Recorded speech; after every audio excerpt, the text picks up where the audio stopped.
Vai ser muito legal, ok? Agora abra comigo em João capítulo 3.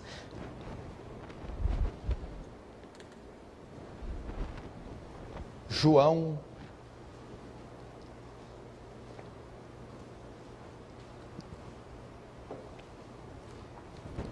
capítulo 3.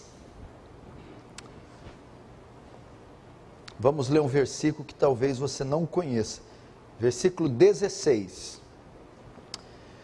Porque Deus amou ao mundo de tal maneira que deu seu Filho unigênito, para que todo aquele que nele crê não pereça, mas tenha a vida eterna. Agora vamos lá para Filipenses, capítulo 2.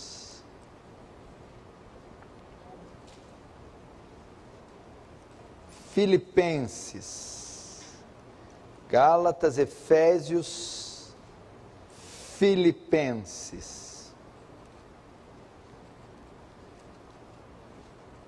capítulo 2, verso de número 5, Filipenses 2, 5, Paulo está falando aqui: tende em vós o mesmo sentimento que houve também em Cristo Jesus, pois ele, subsistindo ou sendo em forma de Deus, não julgou com usurpação o ser igual a Deus.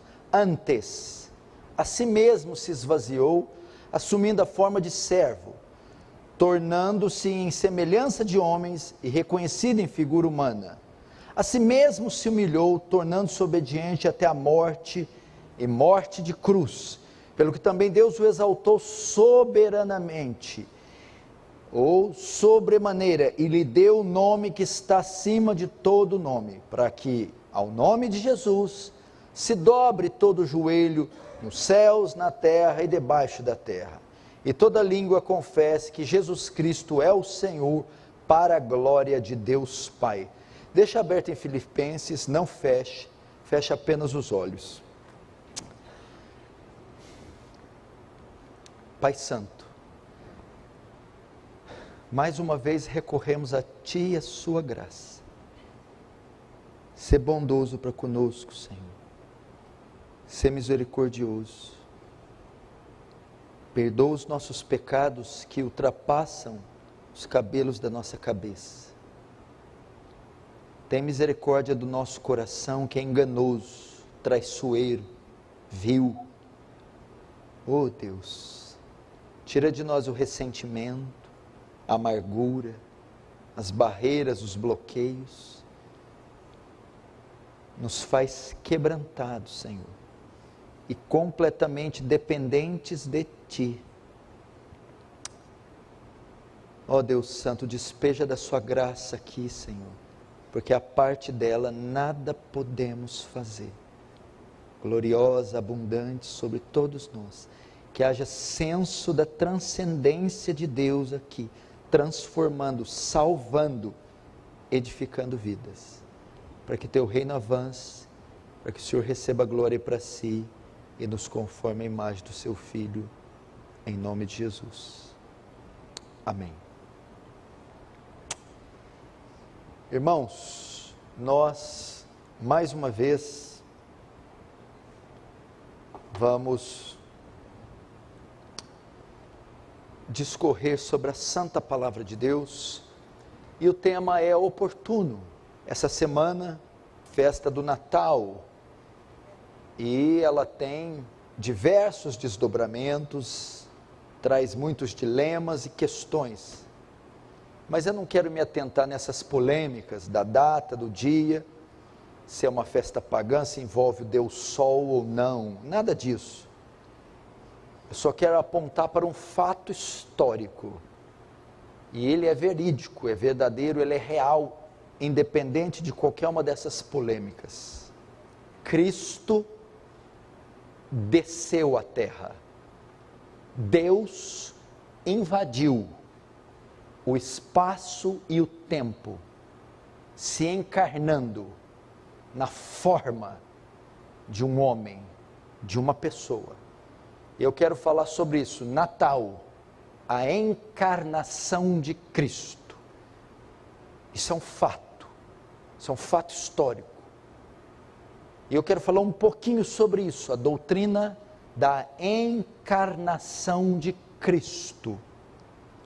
Quando olhamos para João 3,16, que é talvez junto com o Salmo 23, os textos mais conhecidos de toda a Bíblia, em todo o mundo, nós só pensamos na cruz, porque Deus amou o mundo de tal maneira que deu o seu Filho unigênito, sempre pensamos na cruz. Mas espera aí, até a cruz teve outras etapas que têm que ser consideradas.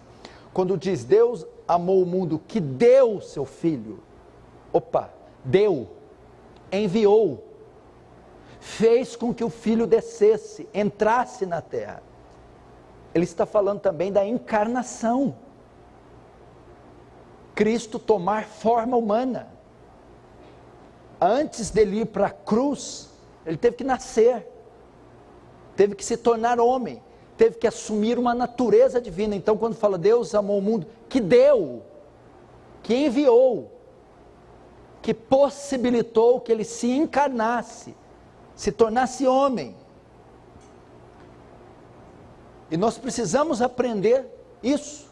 Nós admiramos apenas a crucificação, que é um ato espetacular, a morte de Cristo, a ressurreição, mas é necessário aprendermos outro milagre, outro mistério, outra obra de Cristo tão gloriosa como a morte, é a sua encarnação, é o Deus trino, infinito, eterno, imutável, inacessível, incompreensível, imenso, onipotente, onisciente, onipresente, agora se limitar a um corpo humano, se rebaixar, sair, despojar de toda a sua glória, que nem em 1000 eternidades a compreenderemos, para entrar dentro da barriga de uma virgem e flutuar numa placenta. Isso é a doutrina da encarnação. Isso é uma coisa estupenda. Você pode imaginar infinitude. É um atributo que só Deus tem. Infinito. Deus não tem começo nem fim. Infinito quer dizer não pode ser medido. O universo, por exemplo, ele tem 90 bilhões de anos-luz de diâmetro. O que significa? Se você colocar uma nave espacial numa ponta do universo e fazer ela viajar à velocidade da luz, 360 mil quilômetros por segundo, essa nave de uma ponta do universo viajando nessa velocidade vai demorar 90 bilhões de anos para chegar na outra ponta. Ou seja, o universo desse tamanho não é infinito, tem começo e tem fim. Deus não tem. A imensidão de Deus. O que é a imensidão de Deus? Nem os céus dos céus podem te conter. Quando Salomão vai fazer uma casa para ele, mas por que eu vou edificar uma casa? Nem os céus do céu, sabe o que é os céus do céu? A eternidade. Nem a eternidade, é o terceiro céu, lá onde os anjos estão, a eternidade, a casa de Deus, nem a eternidade contém a glória de Deus, porque é infinitude e imensidão. Eternidade, aquele cujas origens são Deus desde a eternidade, Miqueias 5:2, eterno. Deus é atemporal. Pense nisso, glorioso, imenso, agora vai se tornar como um de nós, vai se limitar a um corpo humano e todas as debilidades e limitações de um corpo. Isso é Natal, a encarnação de Cristo, ou de Deus. E para isso vamos usar o texto, talvez mais áureo nesse sentido, Filipenses 2. O que Paulo está fazendo aqui? Paulo está exortando os filipenses a serem humildes. Sejam humildes. E para exortá-los, ele vai usar o maior exemplo de humildade que já existiu: o Senhor Jesus Cristo. E para usar esse exemplo de humildade, na explicação, no exemplo que Paulo vai dar aos filipenses, ele então revela a doutrina da encarnação de Cristo. Isso é Natal e é isso que vamos ver. E ele começa assim, dizendo que Cristo sempre foi e sempre será Deus. Ele vai dizer aos filipenses: este Cristo que morreu por vocês, esse Cristo que verteu sangue, comprou vocês, esse Cristo, o qual foi a pedra que fundou a igreja de Filipos, sempre foi e sempre será Deus. Se não, vejamos versos 5 e 6, só aumenta um pouquinho o retorno. Tende em vós o mesmo sentimento que houve também em Cristo Jesus, pois ele, subsistindo em forma de Deus, até aí. Quando Paulo vai dizer, ele começa dizendo: Cristo Jesus subsistindo na forma de Deus. Ele está dizendo, Cristo sempre foi Deus, subsistindo na forma de Deus, ou seja, tendo a mesma essência de Deus. Cristo tem a mesma essência de Deus. Cristo é tanto Deus Filho, quanto Deus Pai é Deus. Ele sempre foi Deus, subsistindo na forma de Deus, tendo a mesma essência de Deus, estando na mesma condição de Deus. Ou o texto vai mais fundo, tendo a mesma natureza de Deus. Cristo foi Deus, Cristo é Deus, e Cristo sempre será Deus. É isso que ele está dizendo. Colossenses 1,15 vai dizer da divindade de Cristo assim: este, Jesus, é a imagem do Deus invisível, o primogênito de toda a criação.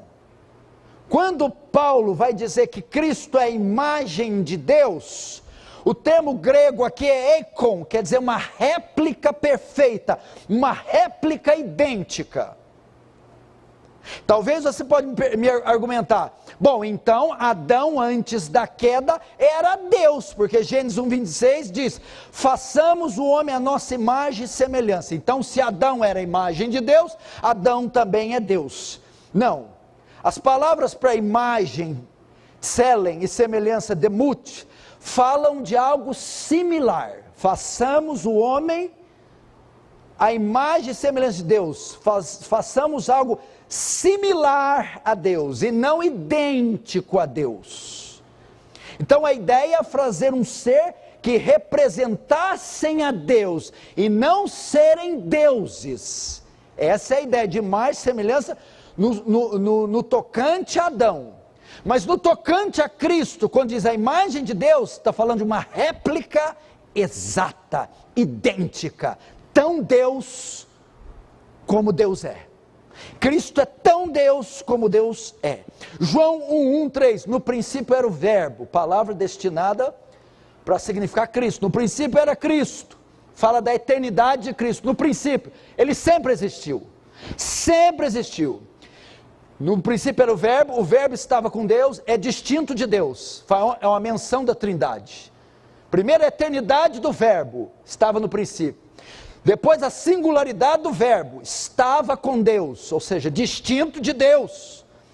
Terceiro, a divindade do verbo, e o verbo era Deus. O verbo não só era eterno, o verbo não só era distinto do Pai, mas o verbo também era tão Deus como o Pai. Hebreus 1,3 diz que ele, Jesus, é o resplendor da glória de Deus, e a exata expressão do seu ser, a exata expressão do seu ser. Mas como assim exata? Felipe, como é que você faz a pergunta dessa, Felipe? Há tanto tempo estou convosco, quem vê a mim, vê o Pai. Então Paulo está dizendo que Cristo sempre foi Deus. Não houve uma época da história que ele não tenha sido Deus, nem haverá uma época que ele deixará de ser Deus.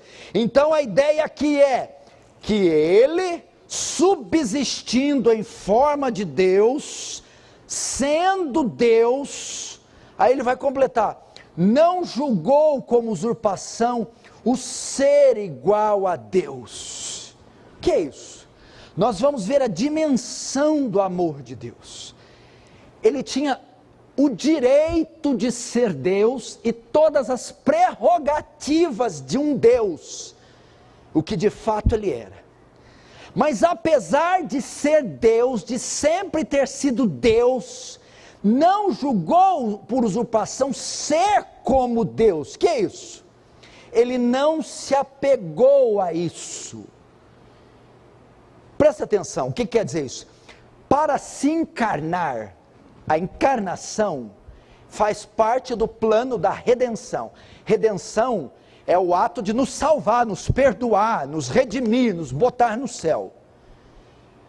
Então, para ele se encarnar, entrar na terra, para ele se encarnar, fazer homem, para ele se tornar homem, nos substituir, ele teria que abrir mão da glória divina, ele teria que abrir mão das prerrogativas divinas, entendeu? Porque o texto diz, embora tendo forma de Deus, sendo plenamente Deus, para entrar na terra como homem, ele deveria abrir mão desta glória divina. E o que quer dizer não julgou por usurpação? Ele não se negou a abrir mão dessa glória. Ele não considerou o ser Deus algo que jamais deveria abrir mão. A ideia é assim, para você morrer por esse povo, se encarnar e entrar na terra, você vai ter que abrir mão de ser igual a Deus. Ele não negou abrir mão. Ele disse, tudo bem, eu abro mão. Não teve por usurpação, não reivindicou esse direito. Não, pera lá, não vou deixar de ser Deus. Não vou deixar os atributos da divindade. Não vou deixar minha glória. Apesar de ser Deus, ele abriu mão desse direito. Você está vendo o amor dele? Eu vou te mostrar o que quer dizer isso aqui. Imagina um rei, um monarca ou um chefe de estado, o mais rico, o mais pomposo, o mais sofisticado da terra. O homem que bate as mãos e dezenas de criados vêm atendê-lo. Imagina este homem abrir mão do seu trono para se tornar um mendigo. Foi o que Cristo fez. Ele é um rei, está sentado num trono de ouro, tem dezenas de milhares de criados, riquezas, glórias e confortos. E ele vai deixar o trono sem deixar de ser rei. Ele continua sendo rei, mas agora vai se tornar um mendigo. Vai vestir trapo, vai passar fome, vai ter que pedir esmola. Foi isso que Cristo fez. Natal é Cristo abrir mão da sua glória, do seu trono, e se rebaixar ao nível mais baixo possível, se tornar um de nós. A gente só acha beleza na cruz, mas olha aqui que coisa gloriosa. Que rei em sã consciência faria um troço desse? Que rei deixaria a pompa, o conforto, a glória, para passar fome, para vestir trapo, para ter feridas nos pés? Pois Jesus é este rei que abriu mão disso.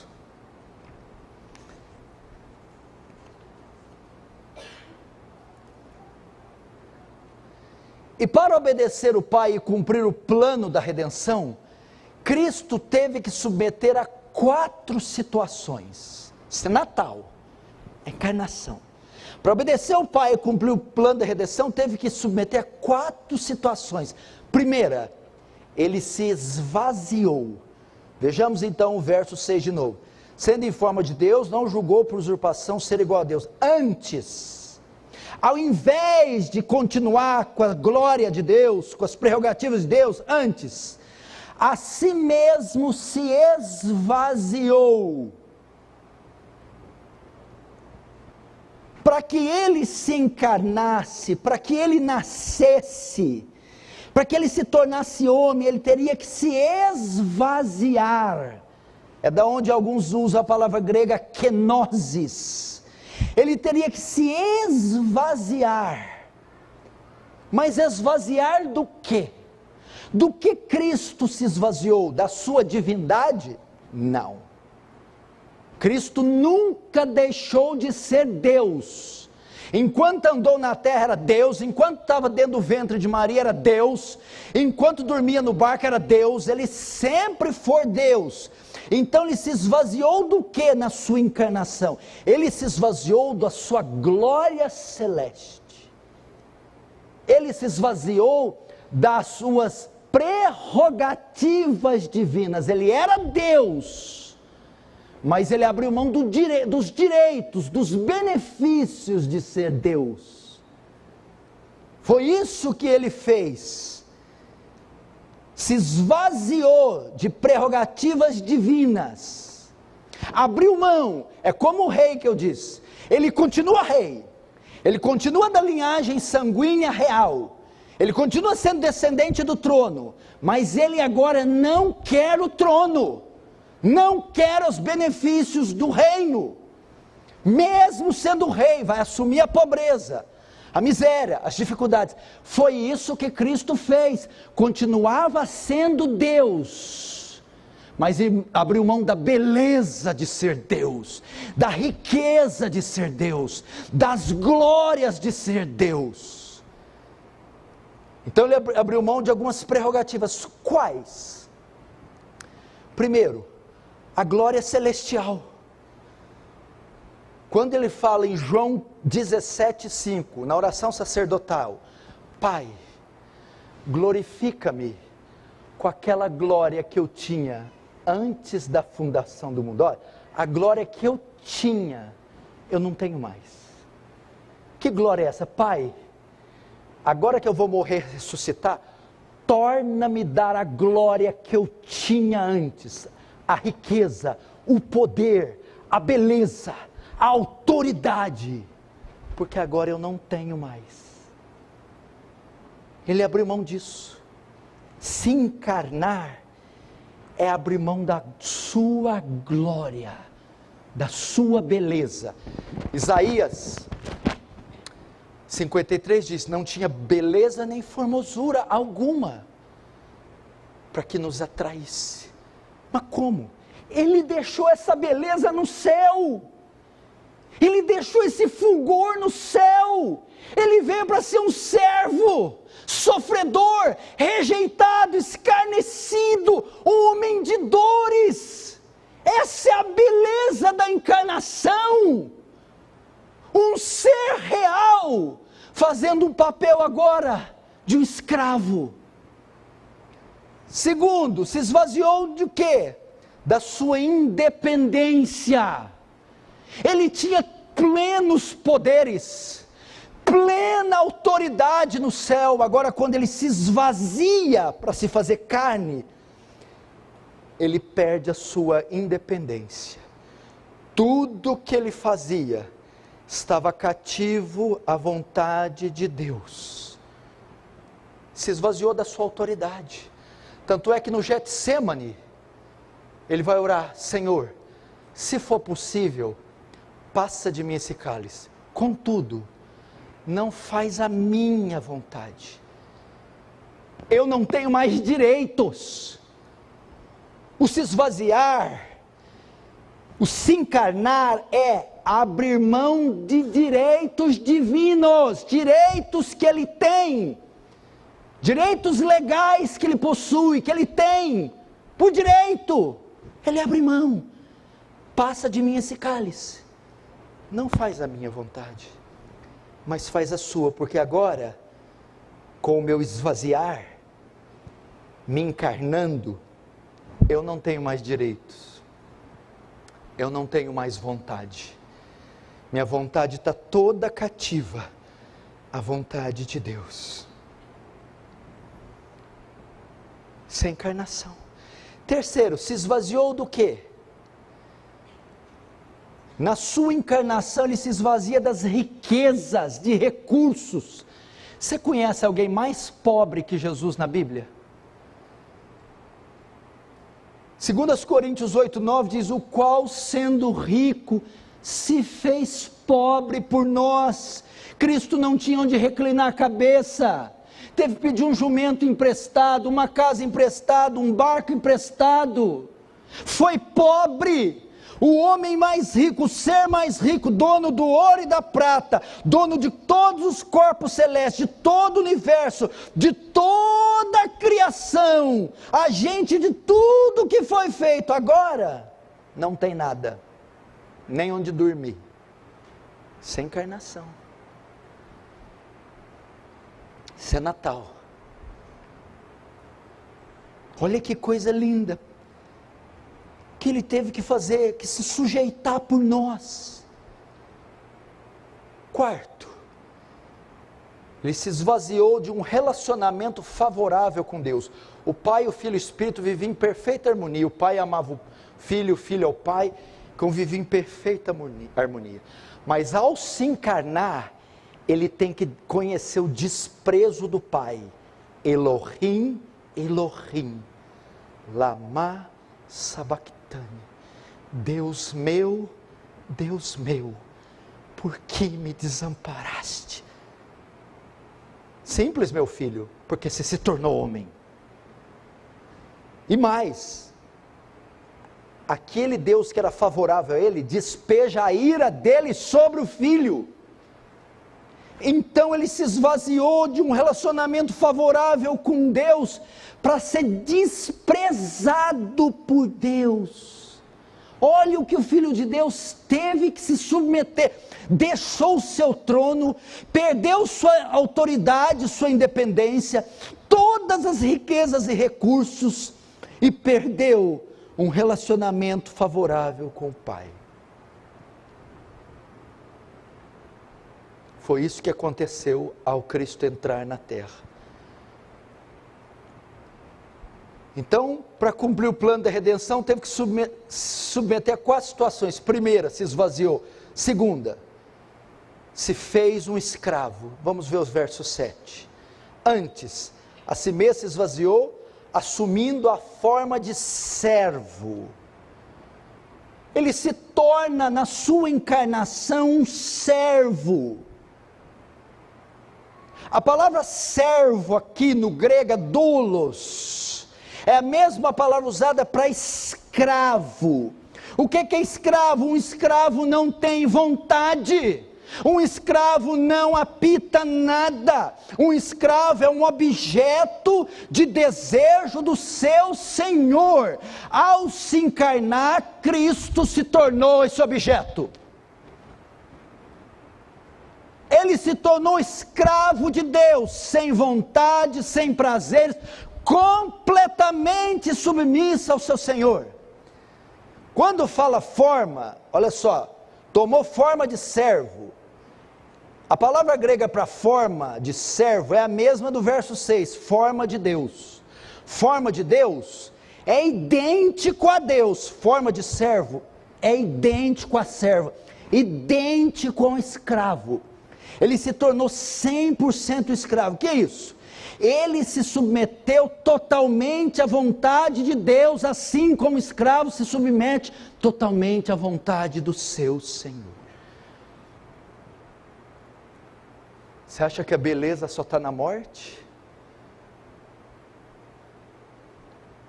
Deus amou o mundo de tal maneira que fez seu Filho se encarnar. Deus amou o mundo de tal maneira que fez seu Filho abrir mão dos seus direitos. A encarnação fez de Cristo um homem sem direitos, sem vontade própria. Lembra do paixão de Cristo, quando ele está todo acorrentado? Pô, imagina o Cristo assim diante de Deus, correntes nos pés, corrente nas mãos, diante do seu Senhor. Aqui, estou aqui para obedecer sua voz. Isaías 53:7 diz: como cordeiro foi levado ao matadouro, e como ovelha muda diante dos seus tosqueadores, ele não abriu a boca. Veja a que Cristo está se rebaixando por nós. Uma coisa é você ser pobre, outra coisa é o rei do universo ser pobre. Uma coisa é você ser escravo, outra coisa é o Criador do mundo ser escravo. Uma coisa é você abrir mão da sua posiçãozinha, outra coisa é o trono do universo ficar vazio. Uma coisa é você quebrar seu relacionamento com a sua mulher, outra coisa é Deus Pai quebrar o relacionamento com Deus Filho. Ele teve que passar tudo isso para entrar na terra, para salvar a gente.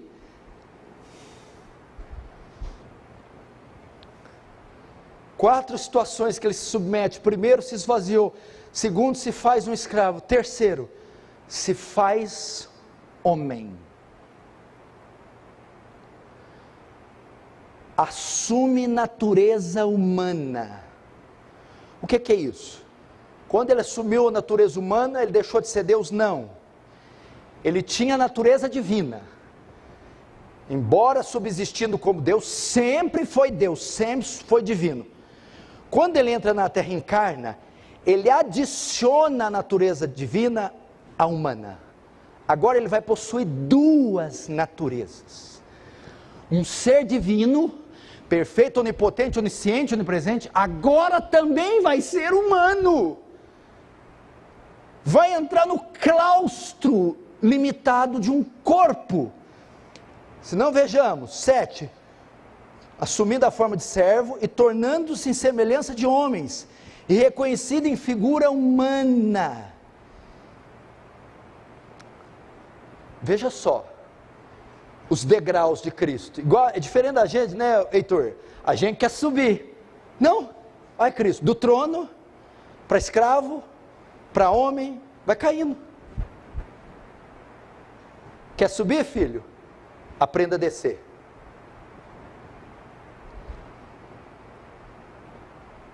Tornando semelhança de homens. Agora sabe o que Cristo faz?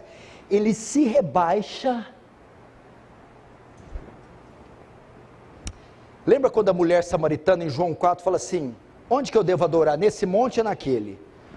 Jesus responde de uma forma linda, revelando uma doutrina: Deus é Espírito. O que é ser Espírito? Não tem forma. Não tem forma. Por isso que fazer imagem é pecado. É querer dar forma naquilo que não pode ser descrito com forma. É imenso. Não dá para uma imagem de 24 centímetros, 80, descrever o imenso, o eterno, o infinito, o Espírito. Mas agora ele vai ter que submeter a uma forma, a um tempo. Ele vai ter que ser compactado, reduzido nas limitações de um corpo humano. Ele era eterno, agora vai ter que entrar na temporalidade. Ele era invisível, agora vai entrar na visibilidade. Era sobrenatural, vai fazer parte do natural. Ele era espírito, agora tem que se tornar carne. João 1,14, e o verbo se fez carne. Hebreus 4, pois não temos um sumo sacerdote que não possa se compadecer de nós, mas um que em tudo foi tentado à nossa semelhança, porém sem pecado.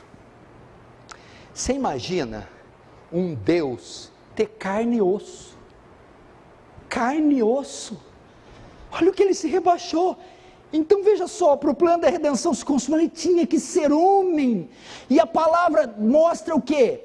da humanidade de Cristo. Primeiro, ele era de carne e osso, Hebreus 2,14. E visto como os filhos participam da carne e do sangue, também ele participou das mesmas coisas. A ideia é assim: visto como os filhos dos homens são de carne e osso, ele também se tornou carne e osso. Cristo crescia como uma criança, Lucas 2,52, e crescia Jesus em sabedoria, estatura e graça diante de Deus dos homens. Teve fome, Mateus 4,2, tendo jejuado 40 dias, teve fome. Teve sede, para que cumprisse a escritura, ele disse: tenho sede. Ficou cansado, João 4, com sono, Mateus 8, chorou diante do túmulo de Lázaro. Deus agora chora. Como é que pode Deus pôr a mão na barriga agora? Eu tenho fome. Ele se sujeitou a passar fome. No alto da cruz, um Deus glorioso bradando: tenho sede. Que coisa espetacular. O Deus onipotente agora estava cansado, passando por Samaria, se assentou junto à fonte de Jacó, pois estava cansado, tão cansado que na viagem para o outro lado do mar, dormiu.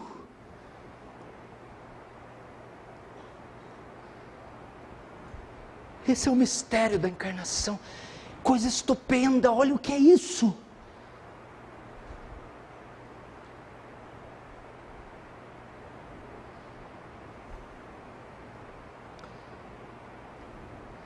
E sabe o que é pior? Uma das maiores provas da humanidade de Cristo: morreu. Morreu. Quarta coisa que se submeteu, veja só. Verso 8: a si mesmo se humilhou, tornando-se obediente até a morte. Gente, é assim, é que não dá, eu não tenho graça, sabedoria suficiente para expor o que está aqui.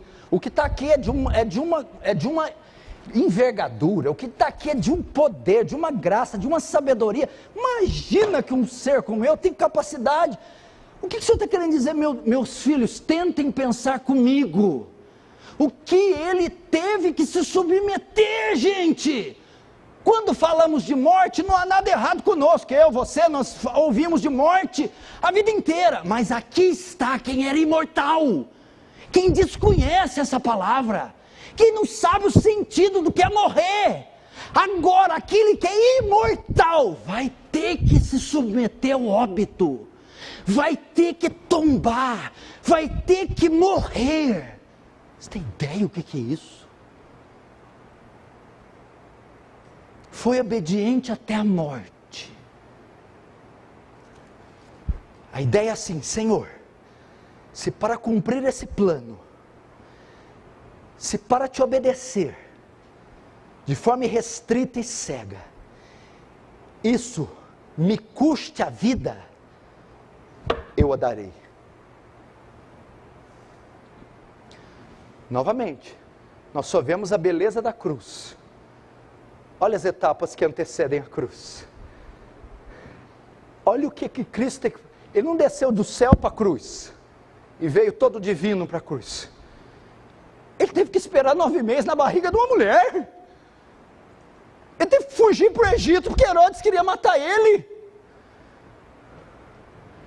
E teve que nascer numa manjedoura porque ninguém o queria.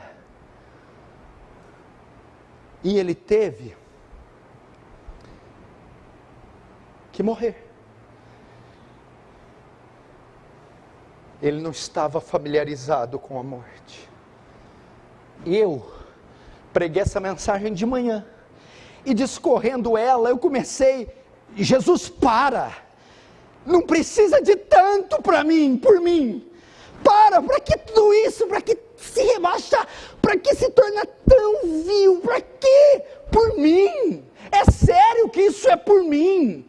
Não é possível, é algo grandioso. O senhor não precisa nem ir para o madeiro, só isso aqui já é suficiente para me constranger.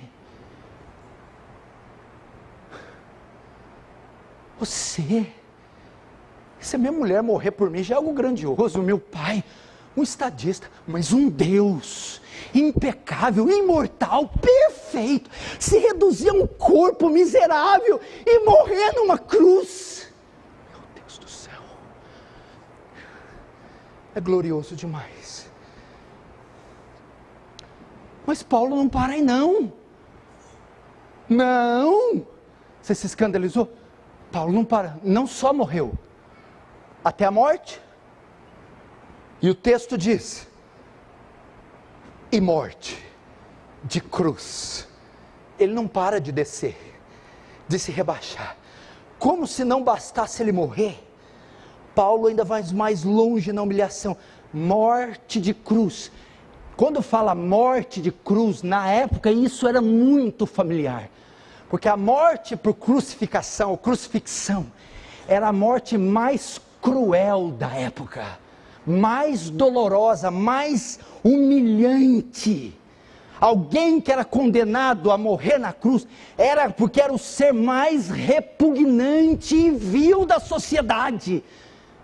Condenado à cruz. Um dos historiadores, Cícero, se eu não me engano, dizia que morrer na cruz é como morrer 1000 vezes. Morte de cruz. Por quê?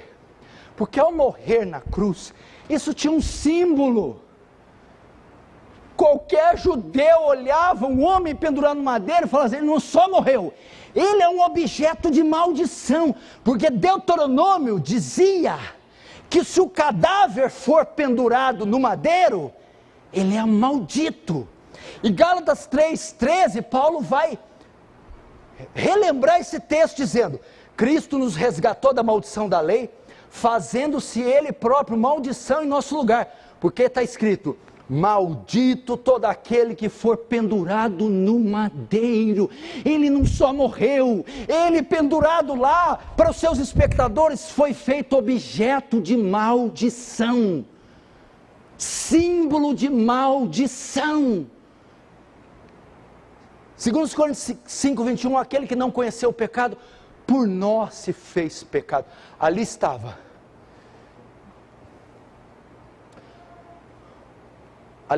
um monturo de pecados e uma bola de maldição pregada numa cruz.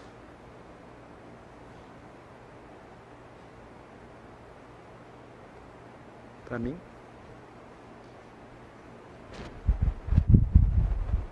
olha o que ele se sujeitou. Morte, a mais cruel, dolorosa, humilhante, que o fez pecado e o fez maldição. E aí Paulo vai definir isso o quê? Toda essa kenosis de Jesus, esse esvaziamento, esse passeio que ele foi fazer na terra, foi o ato mais baixo de humilhação que alguém pode submeter. Veja só o verso 8, a si mesmo se humilhou. Paulo está dizendo que o contexto todo para Jesus não foi uma coisa deleitosa, foi um ato pesado de humilhação, sair do trono, se fazer escravo, se esvaziar da sua glória, se fazer homem, morrer numa cruz romana.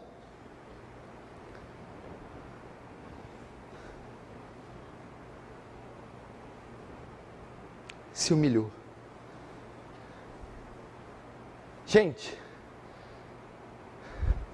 não dá para você ser diferente.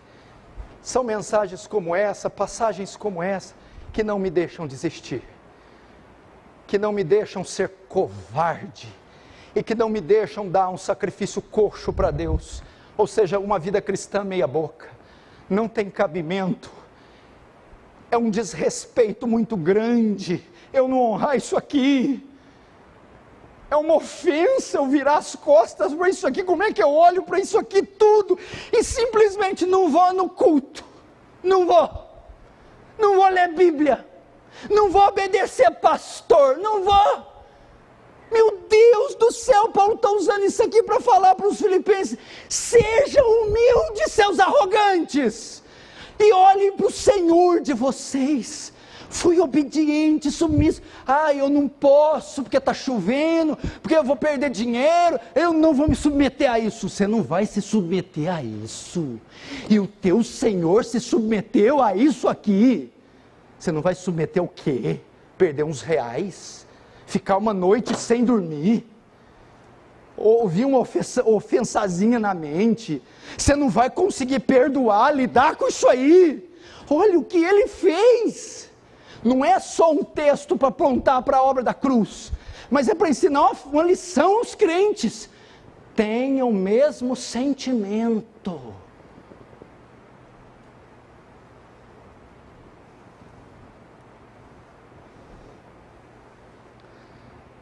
Isso tudo é considerado o grau mais baixo da humilhação. Isaías 53:7. Ele foi oprimido e humilhado, mas não abriu a boca. Hebreus 12:2. Ele não deixou que a cruz fizesse com que ele desistisse. Pelo contrário, por causa da alegria que lhe foi prometida, ele não se importou com a humilhação de morrer na cruz. O grau mais baixo da humilhação.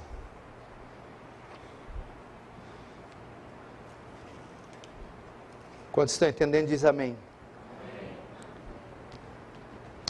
Nós nem chegamos na morte ainda. Agora você aprendeu qual que é o verdadeiro sentido do Natal? Não tem nada a ver com farofa, pernil, peru, luzinhas, árvore de natais, Papai Noéis, e ainda que você decore e coma isso não tem nenhum problema. Natal é isso aqui. É o horror da encarnação. É a humilhação do divino se tornando humano. É o rei se tornando servo, escravo. Entrando no espaço e no tempo. Você imaginou uma coisa dessa, gente? Você imaginou, Danilo? Deus suar. Que isso, gente? Deus sangrar. Deus tem necessidade fisiológica. Jesus tinha que ir no banheiro.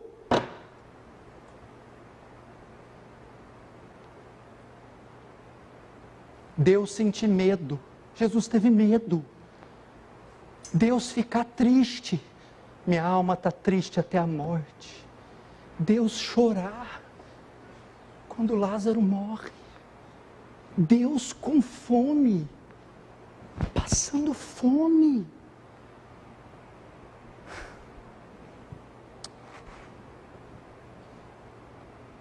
Isso tem que nos tocar. Isso é lindo. Eu fiquei impactado, estupefato. E ele nem morreu ainda, hein? Nem sofreu a ira de Deus. Está caminhando para o madeiro. Agora, eu vou terminar. Minha ênfase é na encarnação. O texto termina com a exaltação, mas eu quero dar ênfase na encarnação. Vamos ver as honras que Deus dá a Cristo por sua obediência.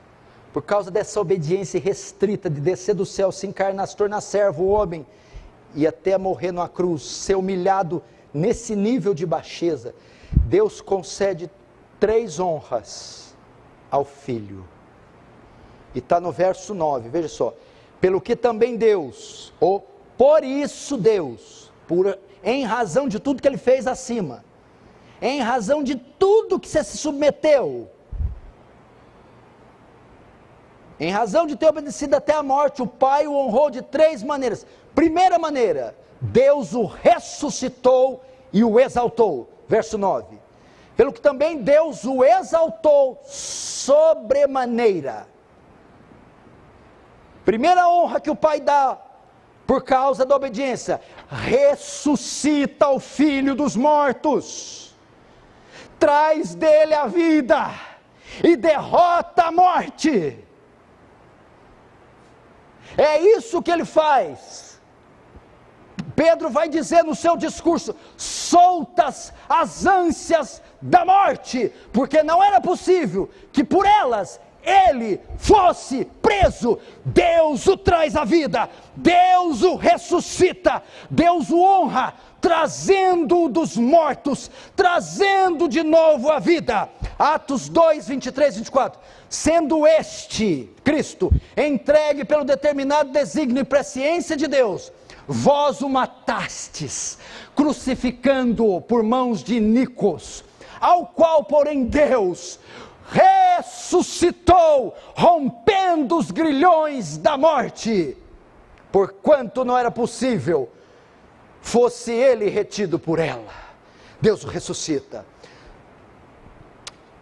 Que outra maneira ele honra? Ressuscitou, exaltou. Primeiro ressuscitou, agora exaltou. Deus lhe dá a posição mais alta em toda a criação, por ter obedecido, está escrito, pelo que também Deus o exaltou. O que significa? Deus colocou Jesus no alto do topo, na posição mais elevada do universo que alguém pode estar, o trono dos tronos, a soberania das soberanias, acima de todo principado, toda potestade. Efésios 1, 20 e 23, o qual exerceu ele em Cristo, ressuscitando dentre os mortos, e fazendo sentar à sua direita, nos lugares celestiais, acima de todo principado, potestade, poder, domínio, e de todo nome que se possa referir, não só no presente século, mas também no vindouro, e pôs todas as coisas debaixo dos seus pés, e para ser o cabeça sobre todas as coisas. Primeira honra, Deus exaltou o Filho. Segunda maneira que ele foi honrado: primeiro, uma posição elevada; segundo, um nome elevado. Verso 9: pelo que também Deus o exaltou soberanamente, e lhe deu o nome que está acima de todo nome. Ele dá ele um título, é um título, que é um nome, cujo o nome denota título, e é um título o mais elevado que existe. Ele dá o nome para Jesus de Kyrios, o grego Kyrios. O termo grego, quando o termo grego Kyrios era usado em que ocasião? Ele era a transliteração do nome de Deus no Antigo Testamento. Mas os nomes de Deus tem vários. Adonai, tem Elohim, todos esses nomes são derivados de Deus, mas tem um nome no Antigo Testamento que o judeu ortodoxo não pronuncia, porque tem vergonha de ofender, profanar o nome com os lábios sujos. Ele é Iavé. Iavé é um título exclusivo de Deus. No Novo Testamento, quando foi traduzir Iavé, se traduziu para Kyrios. E Kyrios é o nome que Deus dá a Jesus, ou seja, o único que pode carregar esse título é Deus. Se Jesus recebeu o nome de Kyrios, é porque ele é Deus, foi colocado no lugar de Deus, em igualdade com Deus. Lucas 2,11, é que hoje, na cidade de Davi, nasceu o Salvador, que é Cristo o Senhor. 3 títulos: Salvador, Cristo e Senhor. É o nome que ele recebeu. Terceira maneira: toda a criação reconhecerá seu senhorio, e diante dele se curvará. Versos 10 e 11.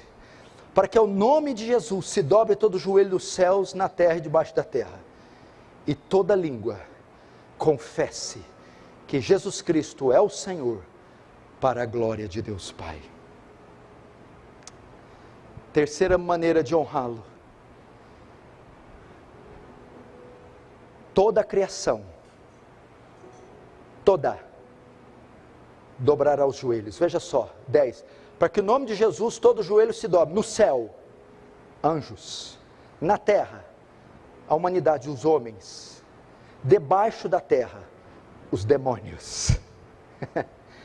Todas as 3 esferas, céus, mundo angelical, terra, mundo dos humanos, debaixo da terra, regiões, forças das trevas, todas quebrarão suas rótulas e se curvarão diante daquele trono, por o que Cristo fez e conquistou, uns por bem, em adoração e louvor, outros no chicote, outros na força, mas todos se dobrarão, todos se curvarão diante dele, e toda língua confessará que Jesus Cristo é o Senhor. Os mesmos joelhos que se dobram, abrem os lábios e rompem em louvor e adoração, como os profetas de Baal, dizendo aquele dia: só o Senhor é Deus, só o Senhor é Deus.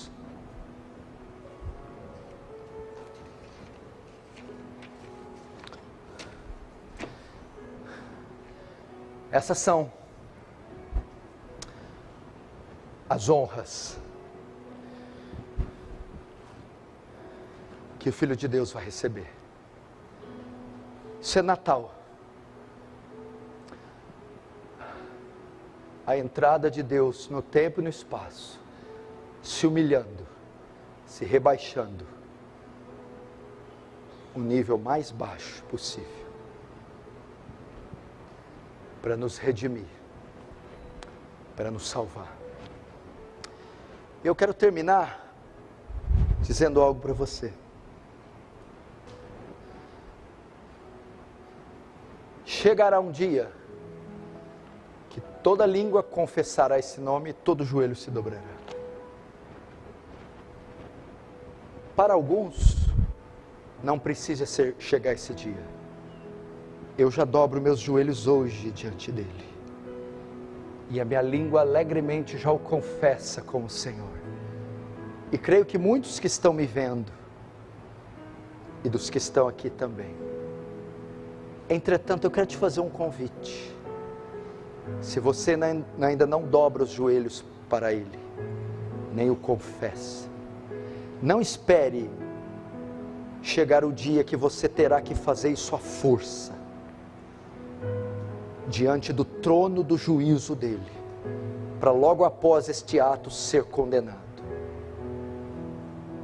Você pode fazer isso hoje. Ele te convida para você fazer parte do reino dele.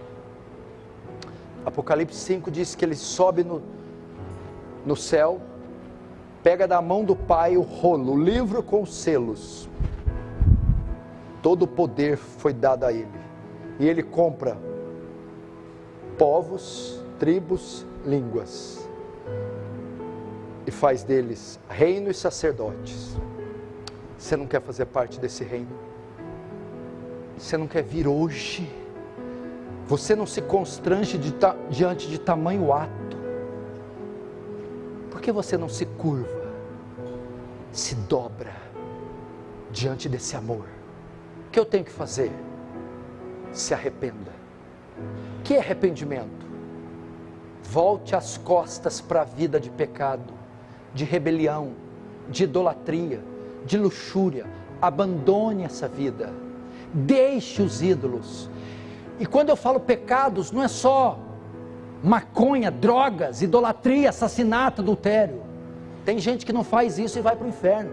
Rancor, fofoca, ressentimento, glutonaria, idolatrar a própria mulher, o próprio filho, materialismo, ódio, inveja, prepotência, arrogância. Renuncia, se arrependa. Segundo, fé é abraçar essa mensagem com amor e dizer: foi por mim, minhas obras nada são, nada valem ante a lei, todo indigno, impuro, imundo sou, só apego-me em tua cruz. Esperança nesta obra, confiança nessa obra, segurança nessa obra. Abrace essa obra. Olhai para mim, vós e todos os termos da terra, e sejais salvos. Vamos fechar os olhos. Ore agora.